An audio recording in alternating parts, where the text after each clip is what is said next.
Amis randonneurs, bonjour. Après avoir passé la nuit au camping de Nazbinal, eh bien nous voilà à Nazbinal que nous allons visiter, puis faire la balade de la cascade du Roc. Allez, venez avec nous, c'est parti!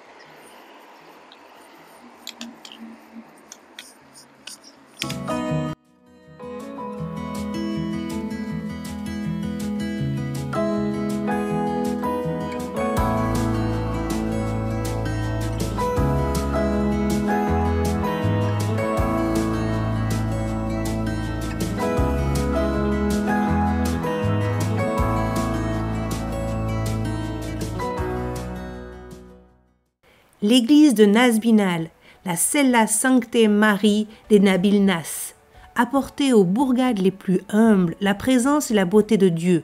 Telle était la volonté des fondateurs, moines et bâtisseurs qui au XIe et XIIe siècle ont enraciné les prieurés monastiques dans chaque terroir. La christianisation de l'Aubrac date du Ve siècle. Ce n'est que vers l'an 1000 que les routes et les drailles organisent l'itinéraire des pèlerins de Saint-Jacques et de Saint-Gilles. Les grandes abbayes multiplient les fondations et prieurés le long du chemin, la Via Penensis. En 1155 et jusqu'à la Révolution, l'église de Nazbinal et sa communauté monastique seront liées au monastère hôpital d'Aubrac, que vous avez vu dans la précédente vidéo.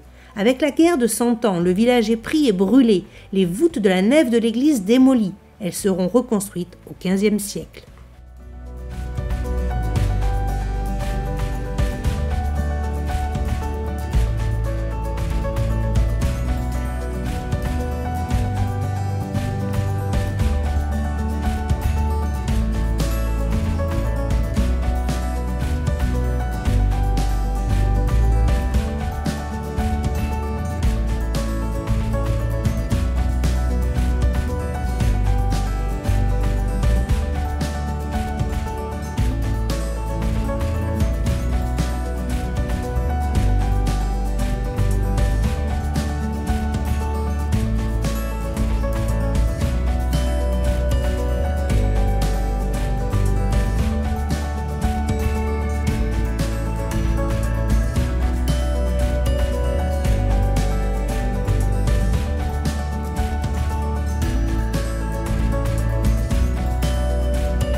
Voici la statue de Pierre Brioude, nommé Pierrounet, de 1832 à 1909. Il fut l'un des plus célèbres rebouteux de l'Aubrac.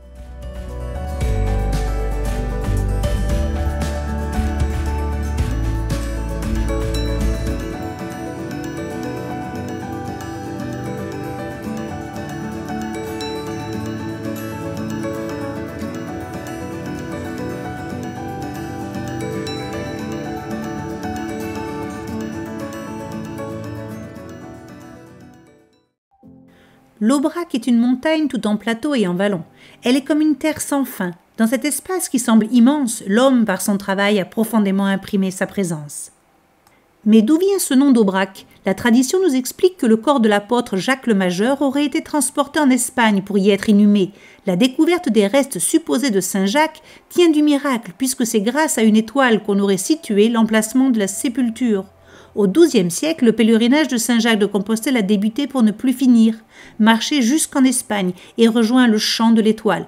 Compostelle était une aventure humaine extraordinaire, dangereuse également, au point qu'un seigneur pèlerin décida d'installer un hôpital au passage le plus élevé du voyage, où lui-même avait failli mourir victime des brigands mais aussi de la tempête. Dans cet Aubrac, ce lieu élevé, les moines chevaliers accueillaient, soignaient et protégeaient les pèlerins de passage en route pour un voyage plein de dangers et de fatigue.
après avoir flâné dans les rues de Nazbinal, nous retrouvons Léo et nous partons pour Chaudegue et son camping.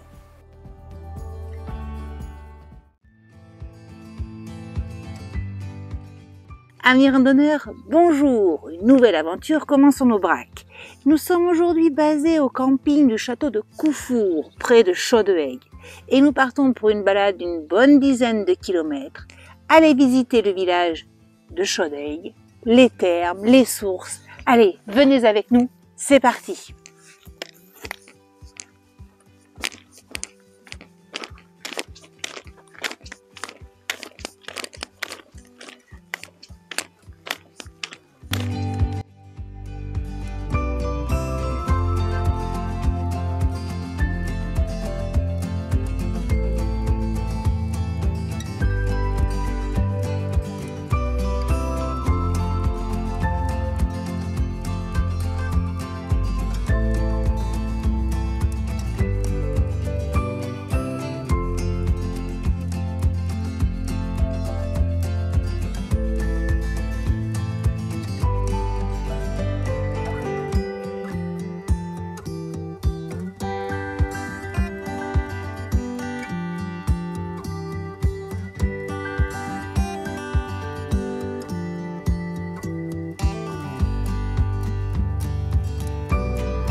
Château de Coufour, où il y a Léo qui nous attend.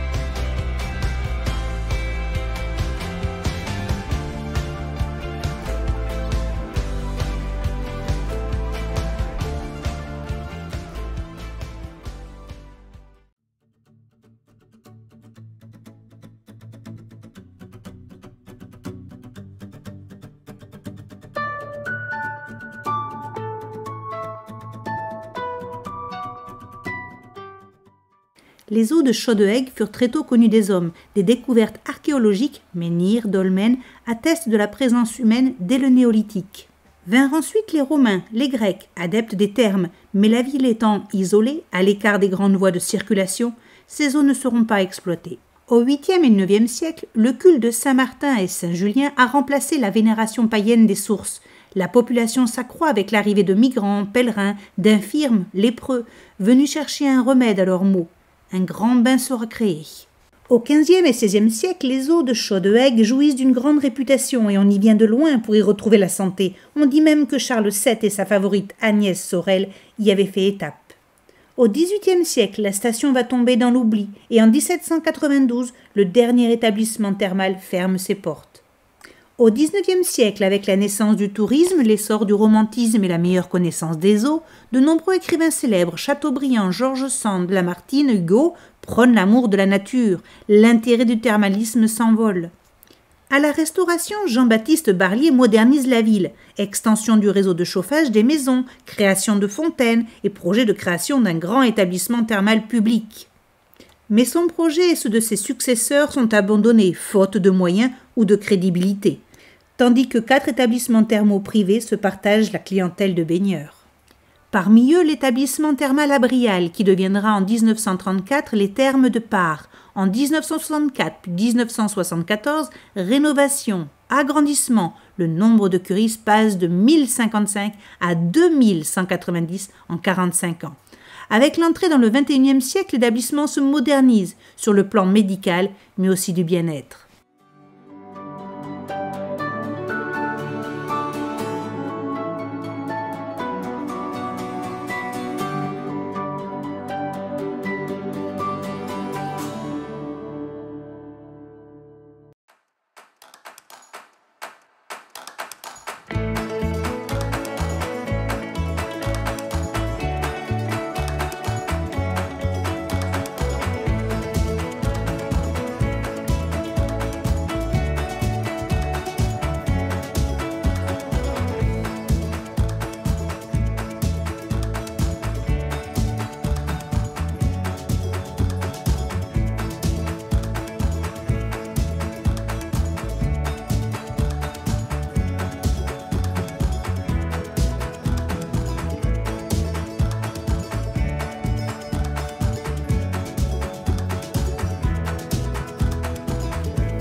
Voici l'église Saint-Blaise et Saint-Martin, église gothique reconstruite vers 1460 suite aux destructions de guerres de religion.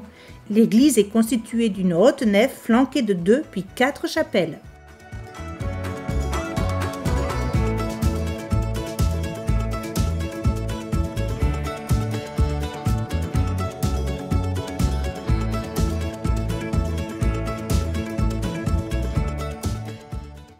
C'est l'heure du casse-croûte et nous allons tenter une expérience, faire cuire nos œufs dans la source du Par. Et 24 minutes plus tard,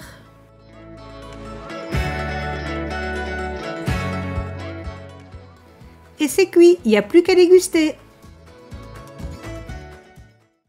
Et nous quittons Chaudehaigues, retour au camping du Coufour.